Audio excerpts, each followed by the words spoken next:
महाराष्ट्राचा। नमस्कार, मी सुद्धा संध्या लाईव्ह मध्ये आपलं सगळ्यांचं स्वागत। तरुण पिढीला नशेच्या जाळ्यात ओढणाऱ्या एका मोठ्या ड्रग्स रॅकेटचा पुणे पोलीस आणि FDA ने संयुक्त कारवाई करत पर्दाफाश केलाय। तब्बल 10,000हून अधिक ट्रामाडोल गोळ्यांसह दोघांना बेड्या ठोकण्यात आल्या। अंमली पदार्थांच्या गैरवापरावर आळा घालण्यासाठी अन्न आणि औषध प्रशासन आणि पुणे पोलिसांच्या अँटी नार्कोटिक सेल 1 ने ही धडक कारवाई केली आहे। पोलिसांनी दिलेल्या माहितीनुसार ताडीवाला रोड परिसरात मुकेश भुराराम सिरवी नावाचा 28 वर्षांचा तरुण कोणताही वैध पुरावा नसताना स्पास ट्रान्सन प्लस या ट्रामाडोल युक्त औषधांची बेकायदेशीर विक्री करत होता।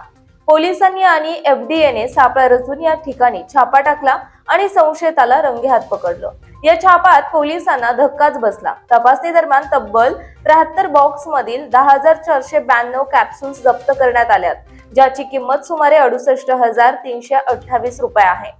सर्वात गंभीर बाब म्हणजे या साठ्यामध्ये जवळपास 424 ग्रॅम ट्रामाडोल आढळून आलंय, जे NDPS कायद्यानुसार कमर्शियल क्वांटिटी म्हणजेच व्यावसायिक श्रेणीत मोडतं। तपासात समोर आलं की या औषधांचा पुरवठा निलेश मोघे नावाच्या व्यक्तीकडून होत होता। पोलिसांनी तत्परता दाखवत मुकेश सिरवी आणि निलेश मोघे या दोघांनाही अटक केली असून बर्ड गार्डन पोलीस ठाण्यात गुन्हा दाखल केला। या संपूर्ण प्रकरणावर अन्न आणि औषध प्रशासनाचे आयुक्त तुकाराम मुंढे यांनी अत्यंत कठोर भूमिका घेतली। ट्रामाडोल सारख्या औषधांचा गैरवापर युवकांमध्ये व्यसनाधीनता वाढवणारा असून सार्वजनिक आरोग्यासाठी हा मोठा धोका आहे।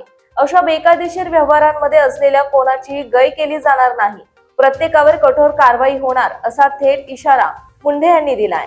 ताज्या आणि महत्त्वपूर्ण बातम्या पाहण्यासाठी आजच आमच्या संध्या लाईव्ह न्यूज चॅनलला YouTube वर सबस्क्राइब करा आणि बेल आयकॉन प्रेस करा।